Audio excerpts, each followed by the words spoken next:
Hey guys, today I'm going to show you how to recondition a leather steering wheel that is worn out. So as you can see, this steering wheel here has some quite severe wear marks and just general wear and tear around the leather section. So if you have a look on the inside here, this is the nice black leather. That is kind of how it should be looking. And here is the worn leather. This has occurred from years of sitting in the sun, hands obviously, friction, moving the steering wheel, and just generally wearing off that nice polished leather look. So why would you want to recondition your leather steering wheel? Well, there's a few reasons you might want to. Firstly, you might want it to feel nicer. So you want to have a nicer feel when you're driving the car, because it does play a big part towards the general feeling of driving.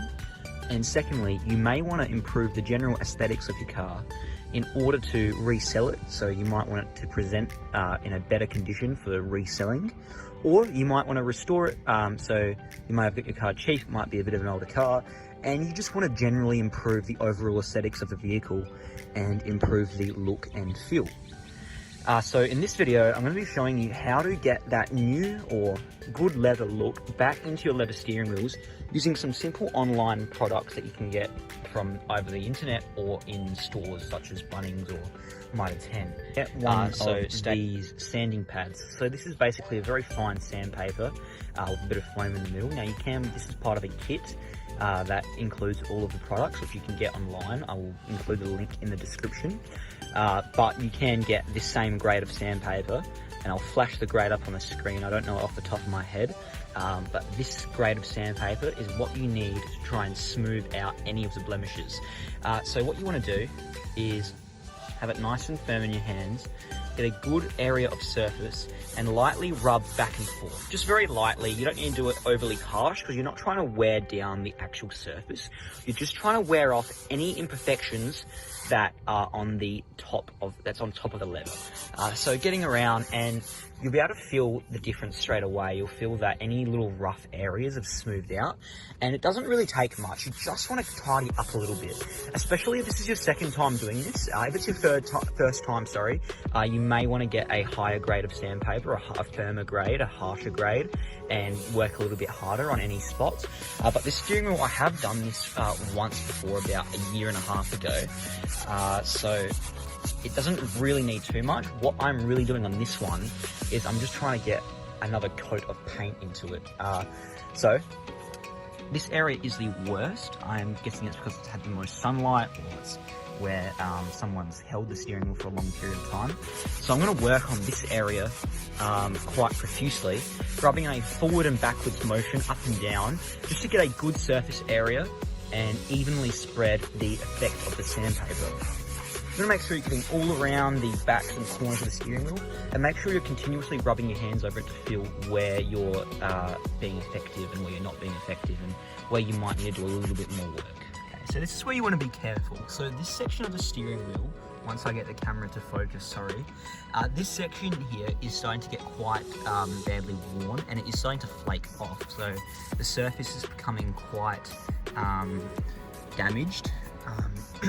So this is where you want to be really careful when sanding. You don't want to go too hard here.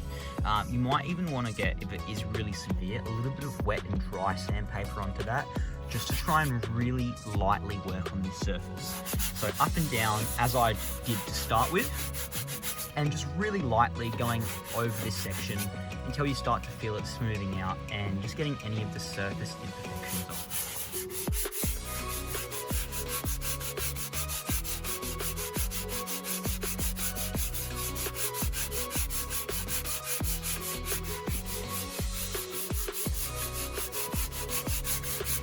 So once your leather dye is on the sponge, which it isn't yet, I'm just going to demonstrate to start with, you just blotch it over the steering wheel as such, just reapplying some of that colour. Okay, so as you can see, I've applied some leather dye to this cloth, to this sponge.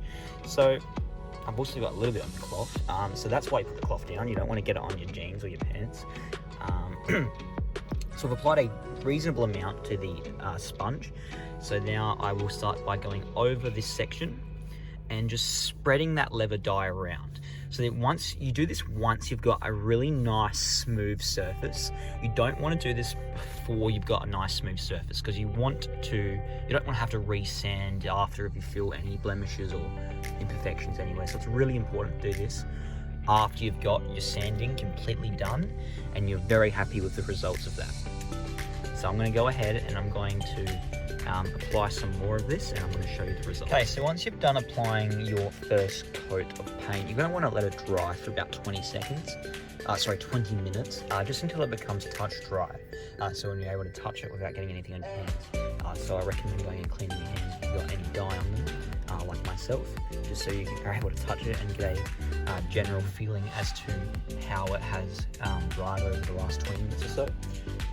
And then you're going to want to do that exact same process again, covering any of the areas that you might have missed and just trying to get a nice amount of colour to a point where you're happy with the results.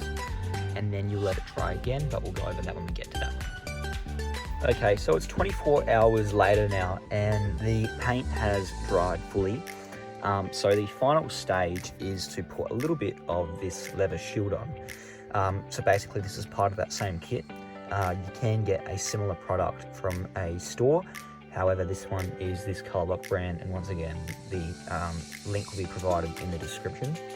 So I'm just rubbing this leather shield onto the steering wheel, getting a good, nice coverage of the leather. And that is basically just going to act as a little bit more protectant, and you probably want to apply it multiple times to get a really nice finish. And that is pretty much the full process of trying to get a little bit more colour back into your leather steering wheel.